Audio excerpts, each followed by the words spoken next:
Here are some key terms that you should keep in mind during our presentation. Obesity. Obesity is characterized by a weight that is higher than what is considered healthy for a given height and age. This can also be referred to as body mass index or BMI. Social anxiety. Social anxiety is the fear of interaction with other people that brings on self-consciousness, feelings of being negatively judged and evaluated, and, as a result, can lead to avoidance. Early puberty. Precocious puberty or early puberty is when a child's body begins changing into that of an adult too soon. Puberty that begins before age 8 in girls and before age 9 in boys is considered precocious puberty. Today, girls in America are facing a great number of health concerns. In Leonard Sax's book, Girls on the Edge, the author focuses on several different health concerns faced by school-age girls, including obesity and early puberty. Obesity is characterized by a weight that is higher than what is considered healthy for a given height and age. This is often referred to as body mass index or BMI. In the United States alone, 1/3 to 1/2 of children are considered overweight, and 19% of all 6 to 11-year-olds are obese based on BMI findings. According to Sachs, there is a strong association between overweight early in childhood and the subsequent early onset of puberty. Researchers in Louisiana found that heavier girls typically experience their first menstrual cycle earlier than thinner girls. Furthermore, Sachs notes that girls who begin puberty earlier are more likely to participate in high-risk behaviors and are more likely to suffer from clinically significant anxiety or depression than other girls. As future teachers, this information impacts us because we will likely have an overweight or obese child in our classroom. Often, these students may face self-esteem issues as well as anxieties inside and outside of the classroom. In a longitudinal survey conducted by the National Longitudinal Survey of Youth, data was collected to measure the influence of childhood obesity on self-esteem in a large sample of American children.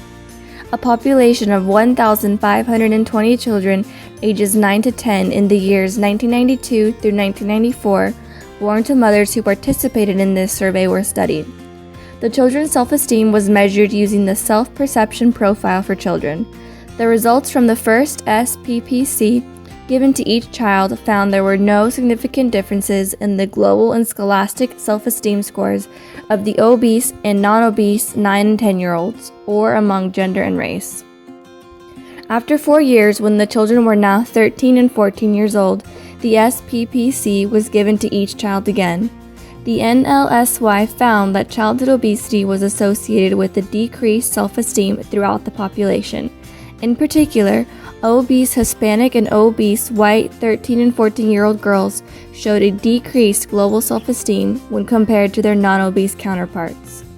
The survey also found that obese girls and boys with decreasing levels of self-esteem were more likely to engage in underage drinking and smoking compared to obese children with higher rates of self-esteem. A survey study conducted by Blumenthal, Lehn-Feldner, Babson, Garr, Trainer, and Fralla of the University of Arkansas tested for elevated levels of social anxiety in girls who experience early puberty. This study observed social anxiety as it relates to gender and pubertal timing. The focus of the study was to draw further connections between when puberty begins for a child and the occurrence or lack of social anxiety, with an emphasis on gender differences. The participants included 138 adolescents aged 12 to 17 that had no significant differences in demographic. 13% of the adolescents were early maturers, 72% were on time, and 15% were late maturers. Blumenthal and Associates surveyed the participants using the revised Child Anxiety and Depression Scale with the Social Phobia subscale. This included 9 items, and the participants were asked to rate each item on a 4-point scale, with 0 representing never and 3 representing always. They were also asked to choose the photo that best suits them of 5 drawings depicting the 5 stages of puberty. As predicted, the results showed that early maturing girls exhibited higher levels of social anxiety when compared to on-time girls and early boys. Interestingly, late maturing girls did not show a significant difference from their early and on-time counterparts. Girls on the Run is a nationwide program whose mission is to inspire girls to be joyful, healthy, and confident using a fun, experience-based curriculum which creatively integrates running.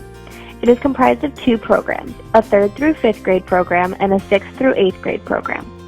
Over the course of 10 to 12 weeks, the girls participate in an after-school program designed to allow them to recognize their inner strengths and learn to live their lives on their own terms. Along with learning how to run a 5K, the girls explore and discuss their own beliefs and challenges that they are facing at their age in an environment that encourages positive social, emotional, mental, and physical development. Physical activity is ingrained into the program in hopes to inspire an appreciation for fitness and to build habits that will lead to a lifetime of health. With the completion of the 5K, the girls have attained confidence and the understanding that even the seemingly impossible is in fact possible. A program like Girls on the Run would be beneficial for today's girls because not only do they fight obesity through physical activity, but they also encourage the development of self-worth and confidence.